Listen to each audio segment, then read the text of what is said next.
In this video, we're building a subwoofer box and things have already started out on the wrong foot. I always ask Home Depot or Lowe's to break down my sheet goods. Not only were there cuts out of square, I ended up with some epic tear out. We'll talk about how to fix both of those as I break down the material. One thing you can do is just don't worry about fixing the tear out and just sacrifice the ugly side of the board. Tear out happens where the saw blade exits the wood. So if you look at the way the blade spins, it's going into the wood here. Here's the entry point on this side of the board, and it's going to exit on this side of the board. Over here on the back of the blade, the entry point is on the bottom of the board, and the exit point is on the top of the board. But the cut's already been made back here. This plywood I've got here, one side is darker than the other, and I want the lighter side on the outside of my subwoofer box, so I'm gonna put the darker side face down, and that will fix the tear out problem.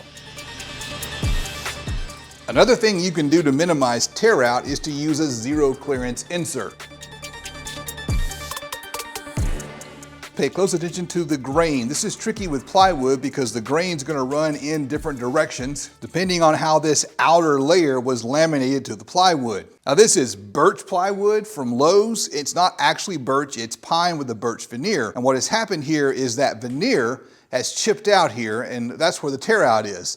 The pine below it is just fine. So if the grain runs this way, you can rip this way and minimize tear out. But here what happened is they made a cross cut against the grain, and that caused that outer veneer to tear off. This is the piece that I cut with my saw. This is the lighter color that I want on the outside of the box. And as you can see, there's no tear out. If I turn the board over, this is the dark side that was face down on the saw, and you can see a little smidge of tear out. That's not enough to make a big difference for a subwoofer enclosure, but if you're doing fine woodworking, that's gonna be a big deal. And the guy also managed to cut it out of square. I don't know how you do that on a panel saw. It's pretty easy to fix. All you gotta do is grab something like this and see if you can find a square edge, and then put that square edge up against your fence.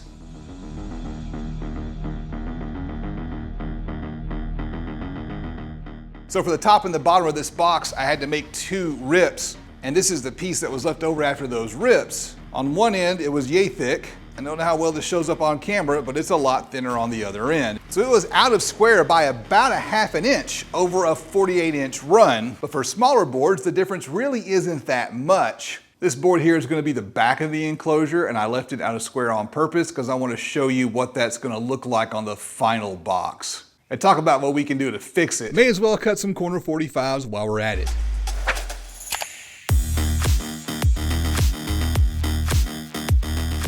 Step is really important. Don't skip it. Take a few minutes to do a dry fit. That way you know you have all of your pieces and they're all gonna fit. I'm gonna do some router work now. I'm gonna go ahead and cut out the baffles and the braces and do all the flush trimming and stuff like that I can before I start to assemble and stain this enclosure.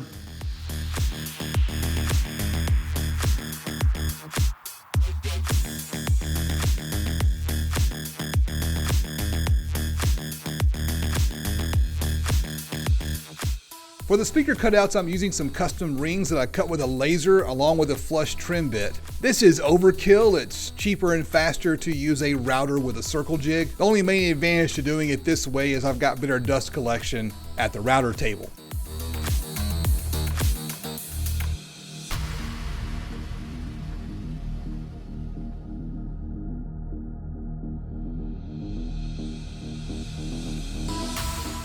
For this project, I'm using plywood because I want to stain everything. And one thing I like to do when I'm using plywood is to grab some scrap MDF to use for the braces. It's going to be on the inside of the box, no one's going to see it. And MDF is so much cheaper than good plywood. After trimming out the first brace, you can use it as a template to trim out the second brace. I'm going to throw in a third brace as well. You'll notice that one is a little bit shorter. There's a reason for that. I'll show you in just a bit. Here is the #1 time-saving tip. Plan ahead so you can minimize the number of times you swap out router bits. While I've got that flush trim bit in, I'm going to do every bit of flush trimming that needs to be done here on the router table. And when I'm done with all the flush trimming, I'm going to switch to a roundover bit and do all of the roundover work. There's some more router work later on. I'll show it to you in a bit. That's all going to be done with a handheld router.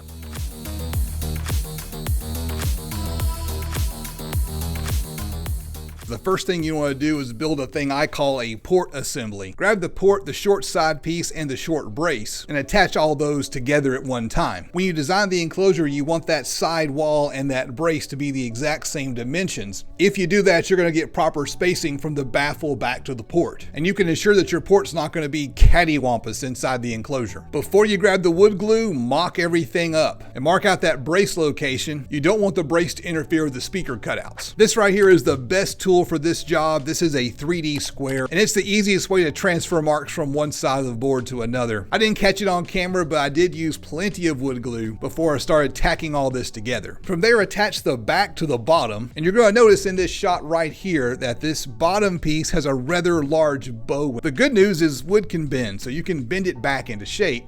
The bad news, that takes extra time and extra steps and extra clamps. I think of clamps like extra hands during the assembly process. I use those to make sure everything's held together and lined up, then I drive in the brad nails and pull the clamps off and move on to the next part. With the back tacked into position, it's time to move on to the side. You'll notice a gap right here. That happened because the parallel clamps that I just used a second ago weren't exactly square, but I can square this piece up by just using the clamps to position it in place before I tack it down with the brad nailer. Now, if your pieces are really bad out of square, I got another trick I'm going to show you in a little bit that you can use to make sure you don't have any air leaks in the corners of your box. From there, you can move on to the internal parts. That'll be the two braces and the port assembly.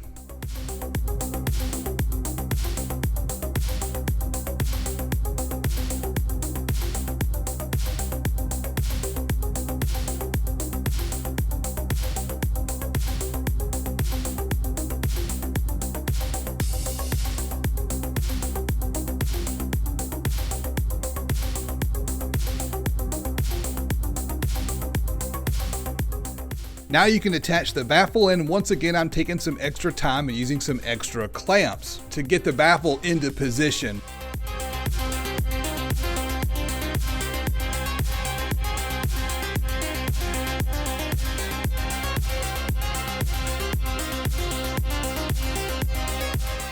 This clamp here, for example, is used to force the bow out of the bottom of the subwoofer box.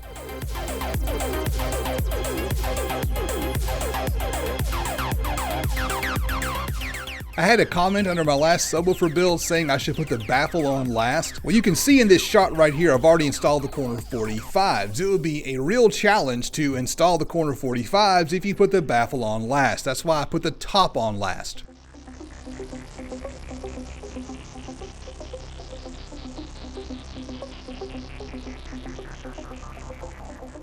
And in this case here, where I know I've got some wood that's out of square, those corner 45s are extra insurance against air leaks. And once again, I'm using a ton of extra clamps to try to squeeze the bow out of this board.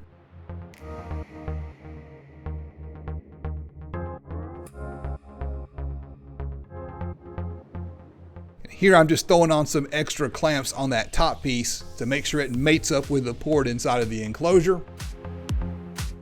All right, the box is finished. It's had time to sit and let the glue set. Earlier I talked about how the big box home improvement store did a crappy job cutting and I had some pieces that weren't square. I want to show you how that impacted the end result of the enclosure. So let's grab the camera and go take a look. Well, right here is the issue. This piece, this side piece here, is flush with this top. It's flush with this bottom. It's flush with the front down here. But right here, the front sticks out. That's because this front piece wasn't square. Now I use this particular kind of glue because it dries clear, and you can see that right here. So when you're going to stain something, you're careful about this spot of glue right here. Wiping the glue is sometimes worse than just leaving it. I'm going to run the router along this edge, and hopefully that glue is going to come off. And what's left, I'll try to sand. Why do I have that lip? Well, that's because the plywood is not 3/4 of an inch. The plywood is undersized. And what you're looking at here is the sum of the error from having two undersized pieces. All right, here's another spot that was caused by having pieces that were out of square. We're going to clean that up with a router and it's going to be just fine.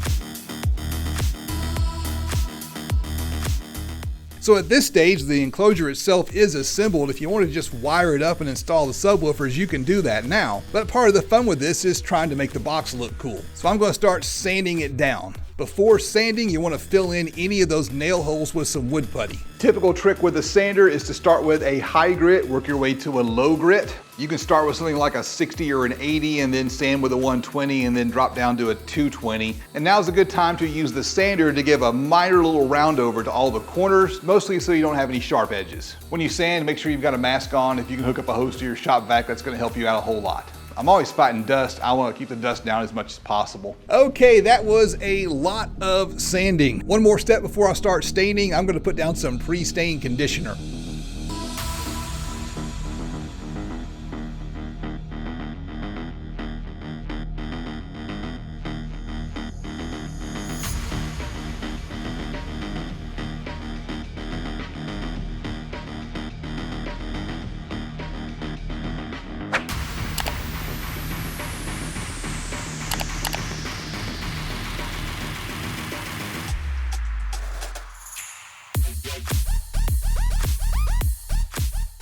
Okay, I just got back from Slamology, and before I left, I real quickly ran out and threw a coat of poly on the box, and it is shiny, and I'm very happy with it. If you were at Slamology, tell me down in the comments. Now back to the box. Now what I've got to do is wire it up. Gonna be using these speaker terminals here. These are my new favorites. It's basically a fancy bolt. You could do bolts if you want to save a little bit of money.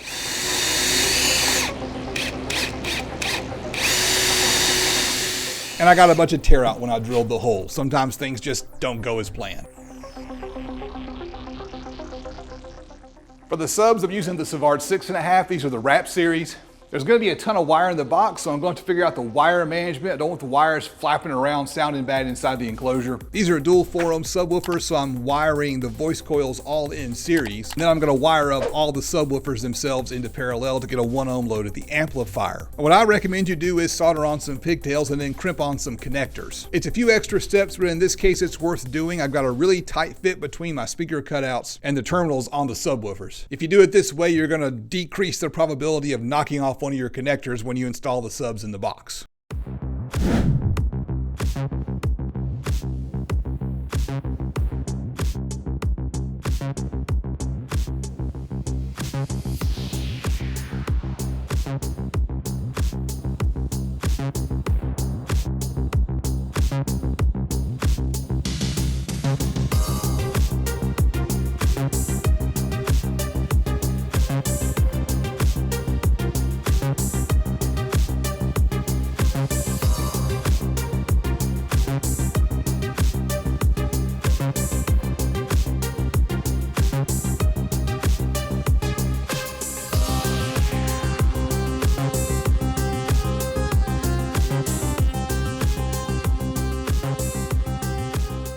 Now that it's all wired up, it is time to take some measurements. Before we do that, how about a test bump?